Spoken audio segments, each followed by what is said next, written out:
तो पढ़ते हैं एसमैन थिंकिंग का छठा चैप्टर, जिसका नाम है उच्च आदर्श और सुंदर परिकल्पना। सपने देखने वाले मनुष्य सही रूप से इस संसार में मसीहा है। सामान्य तौर पर साधारण नजरे से देखने वाला ये संसार रहस्य द्वारा शोषित होता है। उसी प्रकार से मानवता सभी परीक्षाओं और दुखों तथा कष्ट के उसके स्वप्रदेशों की सुंदर परिकल्पनाओं द्वारा शोषित होती है। मानव सभ्यता अपने उच्च आदर्शों प्रति पूर्ण स्पष्ट ये आदर्श विचार और परिकल्पनाएं मनुष्य के भीतर समाहित रहते हैं। मानवता इन्हें हमेशा से ही जीवन मानती आई है, जैसे कि एक दिन वे उसे देखेंगी और हम इससे जान पाएंगे। पैगंबर, संत, मुनि, संगीतकार, मूर्तिकार, चित्रकार, लेखक, साहित्यकार और कवि, यह सभी वास्तविकता से अलग दुनिया का निर्माण करते हैं। यह सही मायने स्वर्ग के शिल्पी है। ये दुनिया इस महंत का स्वच्छ आदर्श के बिना आज इतनी सुंदर है। वैसी ना होती, ये नहीं होंगे, तब ये मानवता विलुप्त हो जाएगी। वे लोग जो अपने हृदय में एक सुंदर परिकल्पना और उच्च आदर्श के बीजों को शोषित करते हैं, वो एक दिन साकार हो जाएंगे। खोजी कोलंबस ने सिर्फ अपने हृदय में अपने से लाखों मील दूर एक देश को खोजने की कल्पना को संयोजा था और उसने इसे समय के साथ साकार कर दिया। कोperनिकस ने इस संसार की अनेकता और एक द्वितीय भंडार के होने की परिकल्पना के बीज को शोषित किया था और उसने इसे दुनिया के सामने प्रकट कर दिया। बुद्धि से निष्कलंक सुंदरता और संसार के लिए पूर्ण शांति आध्यात्मिक जगत की परिकल्पना को संयोजा, फिर स्वयं भी इस पूर्ण शांति में प्रवेश भी किया। इस संसार के मसीहा वही लोग हैं जो स्वप्राप्त देखते हैं। तुम अपनी परिकल्पनाओं को चिंतित करो, शोषित करो, उन्हें आकार देने की कल्पना करो। इसके बाद ही उनमें से सकारात्मक परिस्थिति, अच्छे वर्तमान का जन्म होगा और ये एक लगता की तरह आगे बढ़ने अगर तुम के प्रति ईमानदार रहोगे तो अंत में तुम्हारे मन के संसार का निर्माण होगा। चाहने से ही तुम्हारा पाना संभव है, आकांक्षाएं रखने से उसे प्राप्त कर पाओगे। क्या हमारी सामान्य इच्छाओं की पूर्ति पूरी तरह हो जाए और हमारी शुभ और महत्वपूर्ण आकांक्षाएं पोषण की कमी से नष्ट हो जाए? क्या ऐसा संभव है? सौभाग्य से ब्रह्मांड का एक ही नियम है, वह है मांगो और पाओ। मांगने और इच्छा से अंतर का नियम के अनुसार मांग व इच्छा से ही तालमेल बनाकर मांगे और तुम्हें मिल जाएगा। बड़े सपने देखो और तुम जैसा प्राप्त देखोगे तुम वैसे ही बन जाओगे। तुम्हारी परिकल्पना उसका वचन है जो तुम एक दिन बन जाओगे। तुम्हारे आदर्श उसकी भविष्यवाणी है जिसे तुम अंत में पर्दा उठाकर देख सकोगे। आज जितनी भी महानताएं उपलब्धियां हमें दिखती है, वे एक लंबे समय तक केवल एक स्वप्राप्त ही अंजू फल में छिपा होता है। नैनी चिड़िया अंडे के भीतर पलती है। आत्मा की उच्चतम परिकल्पना में जागृत मनुष्य ही देवदूत बनते हैं। सही आदर्श वास्तविकता के बीच स्वप्राप्त ही है। तुम्हारी परिस्थितियां प्रतिकूल हो सकती है, लेकिन ये सब लंबे समय तक नहीं रहेगा। यदि तुम केवल एक आदर्श विचार को मन में साथ ही लिए उसे पाने के लिए जी जान लगा दो, तुम्हें ये यात्रा बाहर से अंदर की ओर करनी होगी। बाहर के द्वार पर खड़े रह कर आंतरिक यात्रा संभव नहीं है। लगातार अपनी परिकल्पनाओं का पोषण करो, उन्हें आकार देने के लिए उन्हें पल्लवित करो। एक लड़की और एक लड़का दोनों ही बेहद गरीबी में गुजर बसर कर रहे हैं। दोनों ही निर्भरता के साथ काम के बोझ के तले दबे हुए हैं। काफ़ी लंबे समय तक अवस्था माहौल वाली परिस्थिति में जीवन यापन करते रहे। शिक्षा और सभी के प्रकार शिष्टाचार से कोसों दूर है, लेकिन दोनों ही बेहद जिंदगी के सपने देखते हैं। वे बुद्धि, कृपा, शिष्टाचार और सुंदरता की कल्पना अपने जीवन में करते हैं। वे मानसिक तौर पर एक आदर्श जीवन परिस्थिति की कल्पना करते हैं और आज़ादी से भरे जीवन के ख्वाब देखते हैं, और ये बड़ी आकांक्षाएं उन्हें मन में भीतर तक समा जाती है। मन में उपजी इस व्याकुलता के कारण वे अच्छे कर्म करने के लिए प्रेरित होते हैं और अपने बचे हुए समय वे साधनों को भले ही भी अपने काम में पर अपनी सोई हुई शक्तियों और साधनों को जगाने में, उनके विकास करने में लग जाते हैं। जल्द ही उनके मन में इतने परिवर्तन होना शुरू हो जाता है, वे उस कारखाने में बंद कर नहीं रह पाते। उनकी सोच में उनका वे काम इतना बेमल हो जाता है कि उससे निकलने के उसी प्रकार के यत्न करते हैं जैसे कि कोई व्यक्ति अपने मैले कपड़ों को निकाल कर फेंकता है। जैसे उनके लिए उनके विचार के अनुरूप अवसर बढ़ जाते हैं, वैसे उनकी आत्मिकता शक्ति और कार्यक्षेत्र कार्य क्षमता में विस्तार हो जाता है।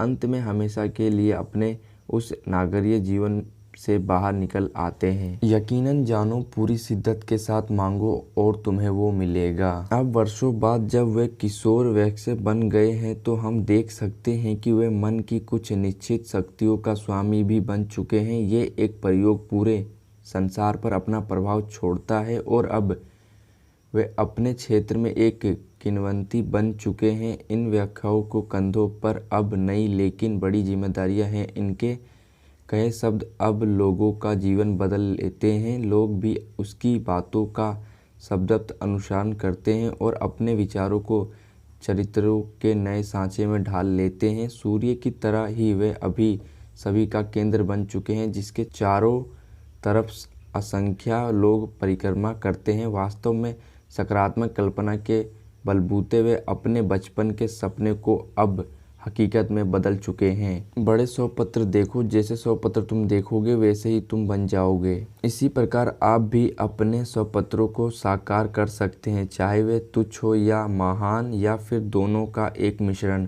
आप हमेशा उसी ओर झुकेंगे जिससे भी आप बहुत ज़्यादा प्यार करते हैं। इसी की बदौलत ही आपके विचारों के न्यायपूर्ण परिणाम आपके हाथों में रख दिए जाएंगे। याद रखिए, आपको वही प्राप्त होगा जिसके कि आप योग्य हैं, ना ही उससे कम और ना ही उससे ज़्यादा। आप अपने विचारों को सपनों के अनुसार नीचे गिरेंगे, वहीं रहेंगे या फिर ऊपर उठेंगे। आप अपनी इच्छाओं जितने तुच्छ बनेंगे या अपनी प्रबल आकांक्षाओं जितने महान। स्टैन क्रैनहैम डेविड ने कितने सुंदर शब्द लिखे हुए हैं। लिखते हैं कि संभव है कि आप लिखा हुआ मिला रहे हो और फिर भी आप उस दरवाजे से निकलकर बाहर आ जाओगे जो हमेशा से आपको अपने सपनों की बाधा लगता था, और आप अपने को श्रोता समूह के सामने पाएंगे। पेन अब भी आपके कान में फंसा हुआ है, शाही के छींटे आपकी उंगलियों पर हैं और तुरंत ही आप अपनी प्रेरणा को धार्मिक प्रभाव रूप से बोलेंगे कि हो सकता है कि आप भेड़ चरा रहे हो और आप गांव से शहर की तरफ बढ़ते चल रहे हो, लेकिन आप एक मास्टर के स्टूडियो में आत्मा से शाही के मार्गदर्शन में चलेंगे और एक समय ऐसा आएगा जब वह कहेगा कि अब मुझे तुझे कुछ भी सिखाने के लिए शेष नहीं रहा गया है। तब आप एक महारथी बन जाएंगे, वह महारथी जिसने कुछ समय पहले ही भेड़ों को चराते हुए महान सपने देखे थे। आप कुल्हाड़ी को नीचे पटक कर संसार के पूर्णात्मा की जिम्मेदारी ले लेंगे। विचार शून्य, धैर्य, अज्ञानी, आलसी व सुस्त व्यक्ति सिर्फ चीज़ों के वास्तविकता में घटित परिणामों को ही देख पाता है। वे उसके पीछे की आत्मभूत स्थिति पर ध्यान नहीं दे पाता। ऐसा इसलिए कि क्योंकि वह घटनाक्रम उन्हें सामान्य नज़रों से दिखाई नहीं देता।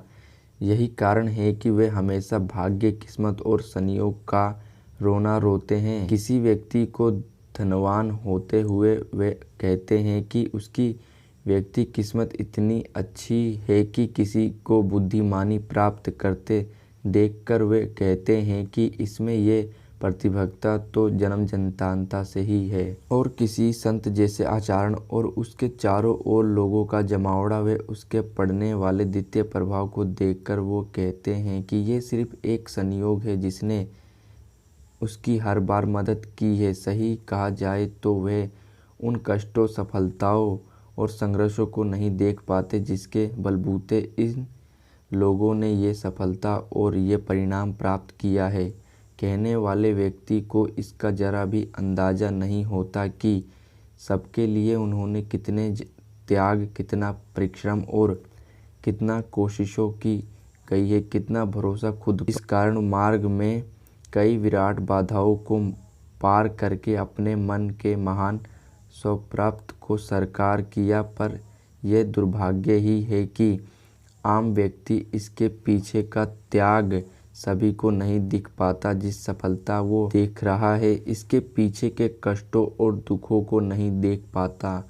उन्होंने तो सिर्फ चमचमाती रोशनी और खुशियां ही दिखाई देती है और इसे वे सफल व्यक्ति के भाग्य का नाम दे देते हैं। वे दुर्भाग्य और लंबी यात्रा को नहीं देखते, वे सिर्फ सुखद परिणामों तक पहुंचने की परिणति को ही देख पाते हैं। इसलिए वे आसानी से इसे वे सौभाग्य का नाम दे देते हैं। ये व्यक्ति का वर्तमान में मिले परिणाम की पूरी प्रक्रिया को नहीं देखते और लक्ष्य प्राप्त को केवल संयोग कहते रहते हैं। स्वप्राप्ति ही वास्तविकता के बीज हैं। मनुष्य के सभी कार्य में विचार के बाद प्रथम प्रयास होते हैं और सबसे अंत में उसके परिणाम। प्रयास की शक्ति की परिणाम निर्धारित करती है। प्रयास और परिणाम के बीच में कभी भी संयोग पैमाना नहीं हो सकता। प्रतिबद्धता और शक्ति प्रयास के परिणाम हैं। इस संसार में सभी भौतिक, बौद्धिक और आत्मविकता उपलब्धि प्रयासों के ही अंतिम रूप में जन्मे परिणाम है। प्रत्यक्ष तौर पर दिख रही